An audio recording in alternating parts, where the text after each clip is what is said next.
comenzar con este sermón, continuando la enseñanza del libro de Levítico.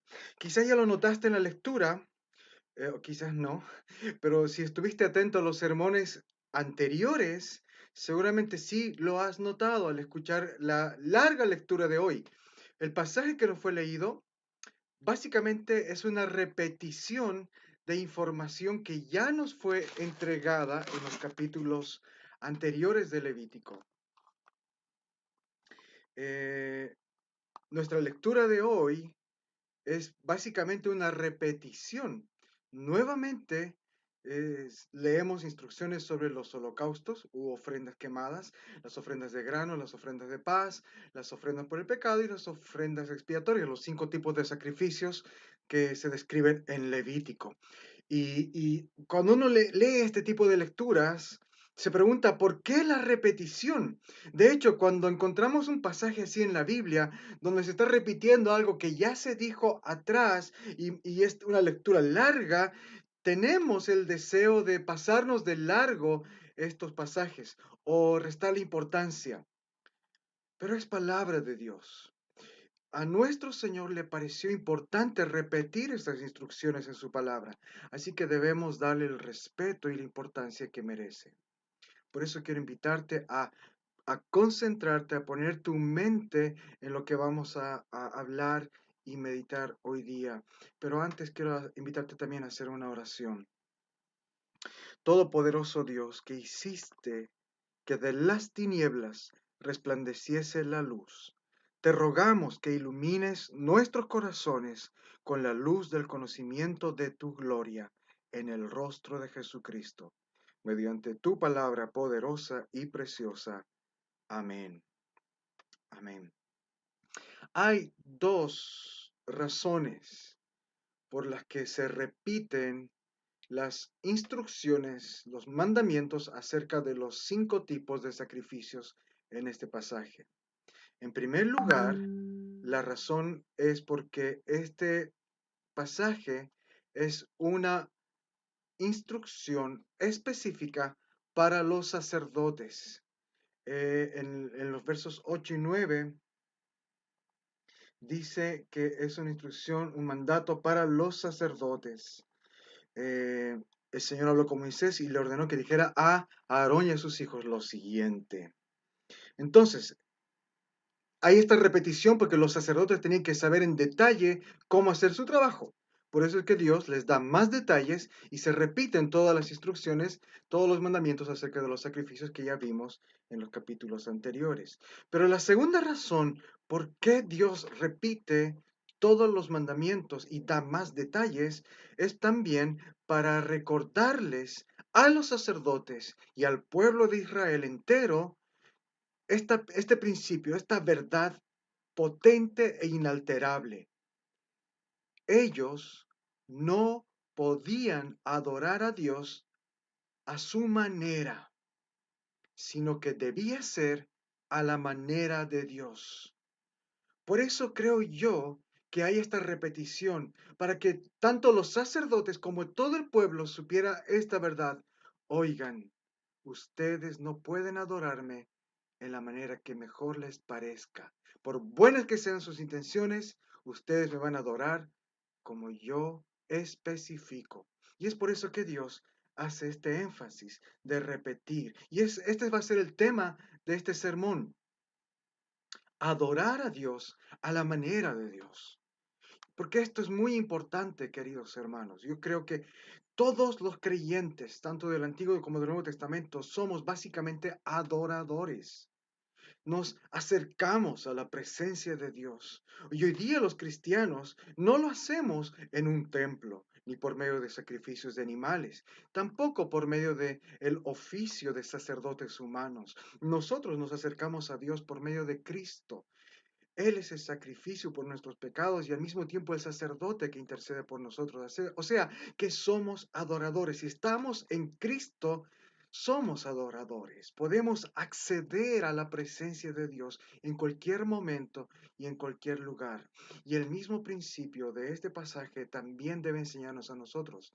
Debemos aprender a adorar a Dios de acuerdo a la manera de Dios. No es a nuestra manera, es a la manera de Dios. Y este pasaje en particular nos va a mostrar lo que significa estar en la presencia de Dios. Hay un detalle que resalta en la lectura. Dios da una instrucción muy clara que es el énfasis en este pasaje. Se repite 3 veces. La instrucción es de mantener el fuego del altar encendido. Y esto se repite, lo voy a mostrar en la pantalla, en 3 veces.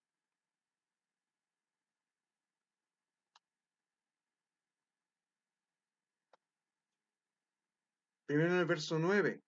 Esta es la ley para el holocausto. Este deberá estar sobre el fuego encendido del altar y arder sobre el altar durante toda la noche hasta el día siguiente.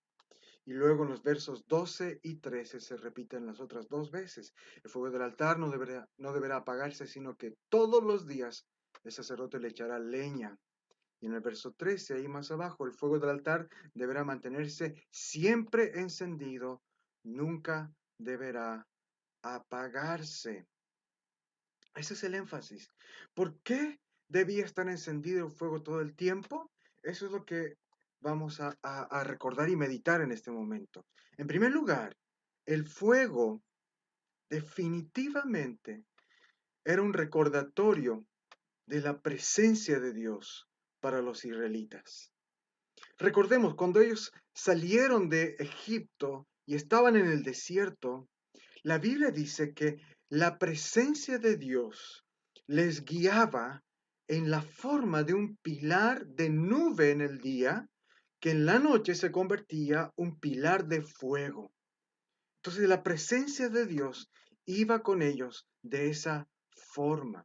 Y también cuando los egipcios los persiguieron y cuando querían matarles con sus ejércitos, Dios mismo peleó contra estos egipcios. La Biblia dice, desde la columna de fuego. La presencia de Dios en ese fuego fue la que derrotó, la que espantó a estos egipcios. El fuego les recordaba de ese poder, de esa presencia majestuosa y poderosa. Y cuando Dios más tarde los llevó al monte Sinaí, donde les dio su ley, la Biblia dice que todo el monte, toda esa montaña quedó envuelta completamente por el humo. ¿Por qué?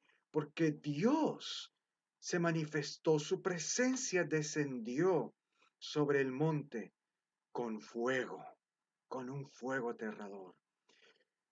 Y tampoco olvidemos que Dios, al comenzar toda la historia del pueblo de Israel, comienza con este hombre llamado Abraham, con quien hace un pacto. Y Dios reafirma su pacto con Abraham mediante esta poderosa imagen. Dios se manifiesta por medio de un horno humeante y una antorcha encendida de fuego. ¿Te das cuenta? Fuego constantemente señalando que es la presencia de Dios. De hecho, cuando llegamos a los profetas, vemos que el profeta Ezequiel tiene una visión de Dios y en esa visión es donde él vea fuego, ve a Dios envuelto en fuego. Ezequiel 1:4.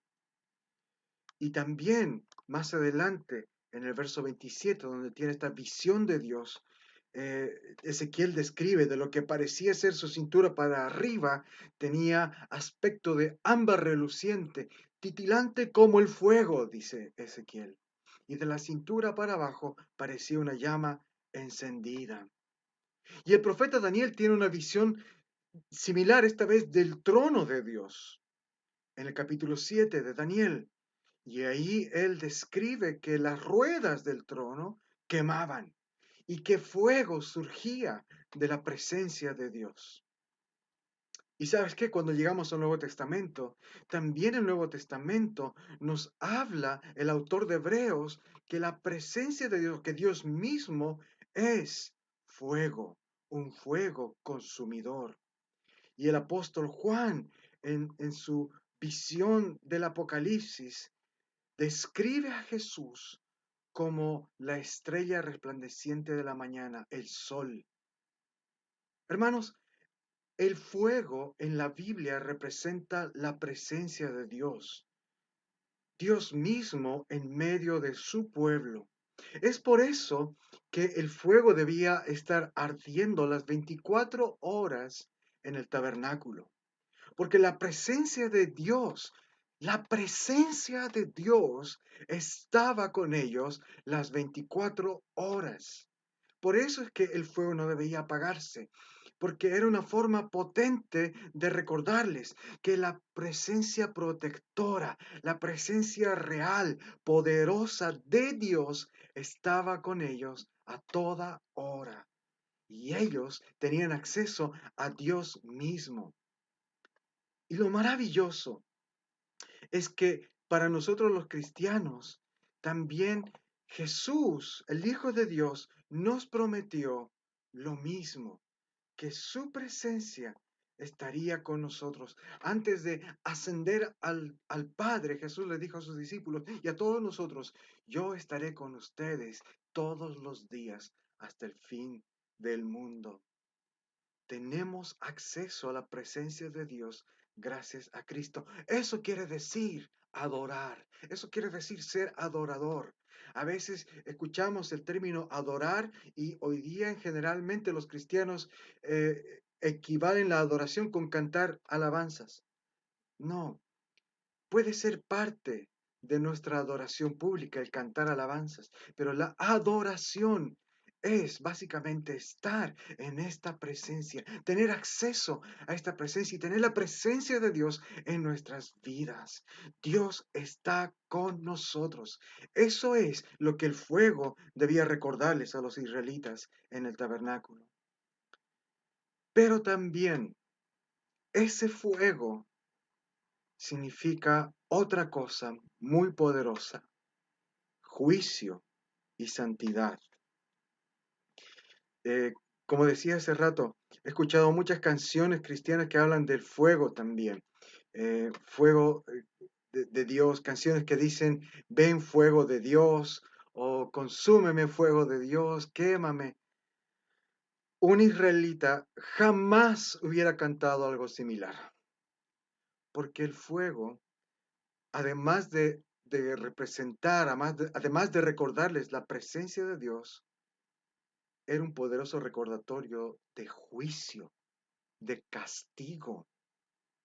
Hermanos, la presencia de Dios es también algo aterrador.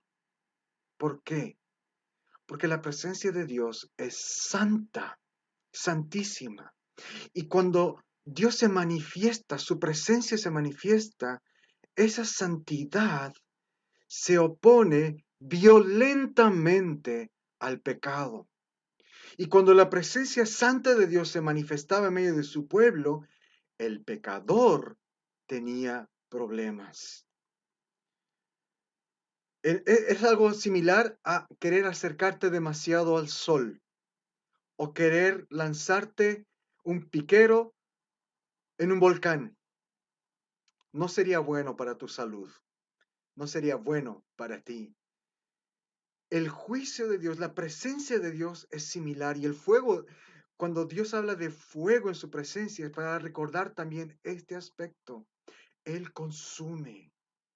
Su presencia destruye la maldad, destruye el pecado y al pecador que porta ese pecado.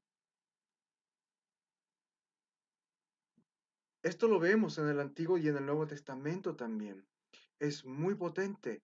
Eh, en el libro de Génesis vemos que Dios destruyó las ciudades de Sodoma y Gomorra y a todos sus habitantes por medio del fuego. ¿Por qué los destruyó? Porque eran ciudades pecadoras. El fuego de Dios castigó esas ciudades y a todos sus habitantes. Pero también El fuego de Dios fue el medio por el cual castigó el pecado de su propio pueblo. Hubo un momento en que los israelitas se quejaron de manera constante y estaban con descontento hacia Dios. Y la Biblia nos dice en Números 11 que Dios encendió su ira contra ellos y los castigó y fueron consumidos por el fuego. El profeta Jeremías advirtió al pueblo de Dios que la ira, el enojo santo de Dios hacia el pecado del pueblo iba a venir como fuego, un fuego ardiente. Y el profeta Isaías también describió el castigo de Dios como un fuego consumidor en Isaías 66. El Señor vendrá en medio del fuego, dijo Isaías, para descargar su enojo.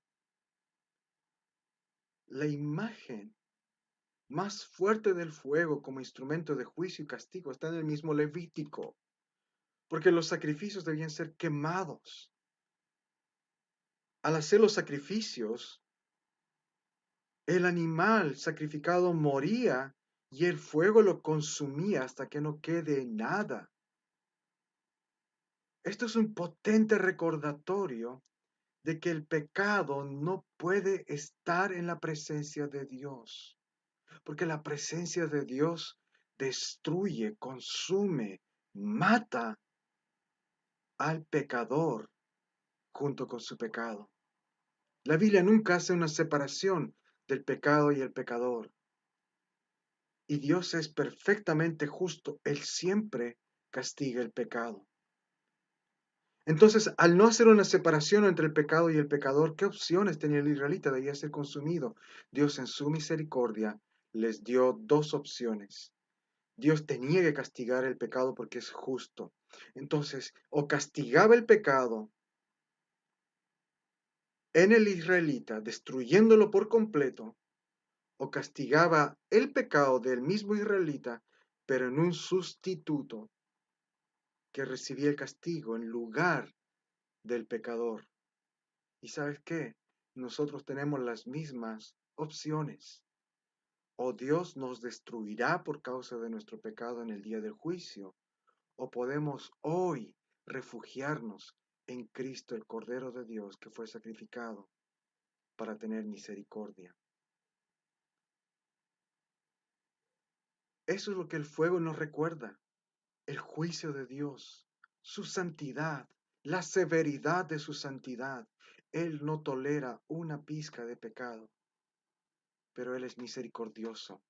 Él proveyó un medio de perdón, un medio para que el pueblo de Dios pueda escapar de la propia ira de Dios.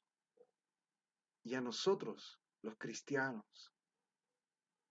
se nos ha abierto el plan entero de Dios, pues la cruz es donde Dios mismo se ofreció a morir por nuestros pecados.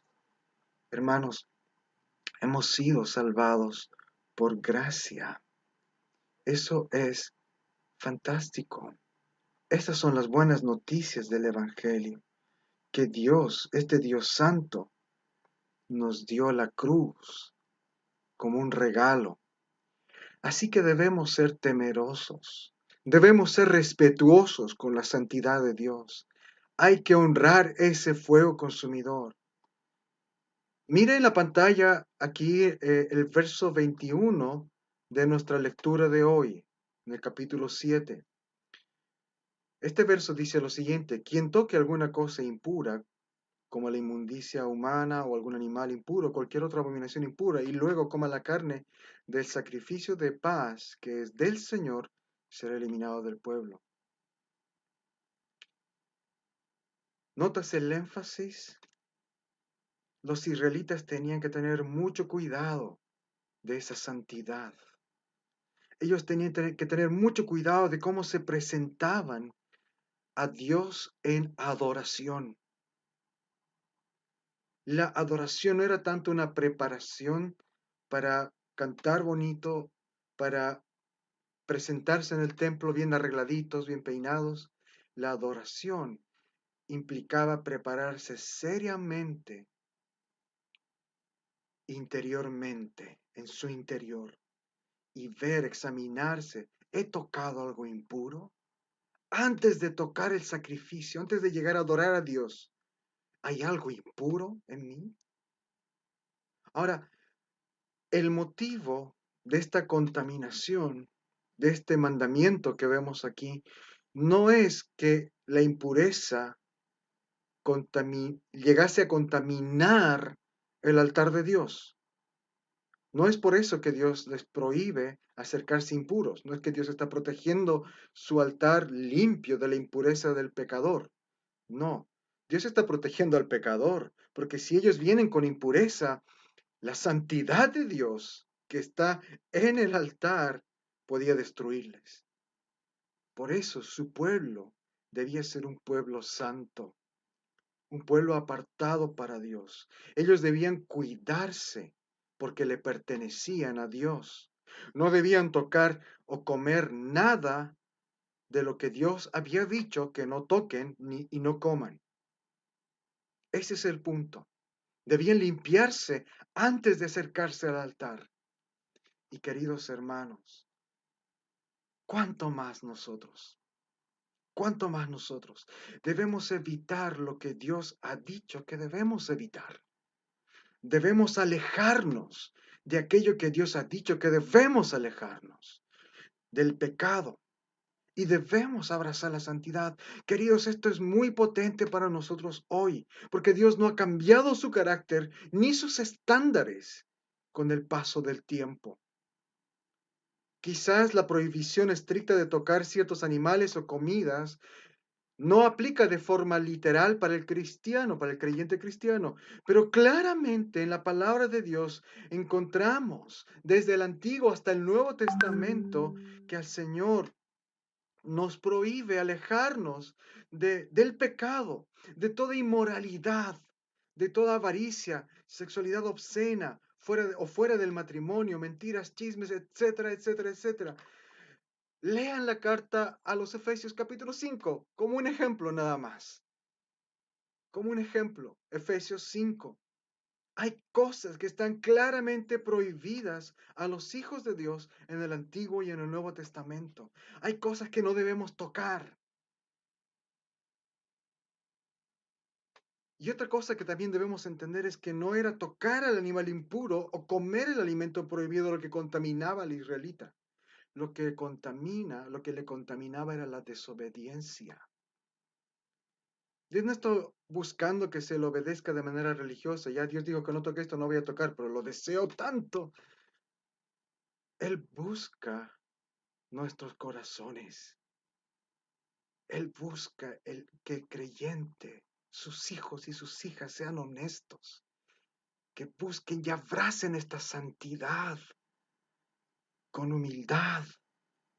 Queridos hermanos, ¿somos obedientes o desobedientes? ¿Dónde está nuestro temor a Dios, hacia su presencia santa? Su presencia está en nosotros. Cuidémonos de lo impuro. Finalmente hay un verso que me llama mucho la atención en nuestra lectura de hoy. Esta prohibición de no comer la sangre de los animales en los versos 26 y 27.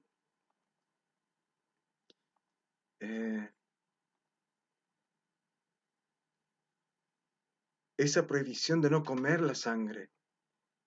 La sangre representaba la vida del animal.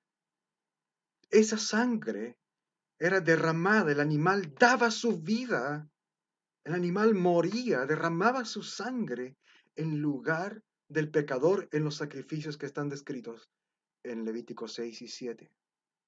La sangre del animal expiaba la culpa del pecador.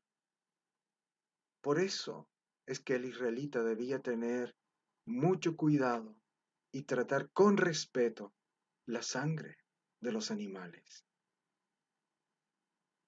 ¿Cuánto más debemos nosotros respetar y honrar la sangre de nuestro Señor Jesucristo, que fue derramada para darnos paz con Dios.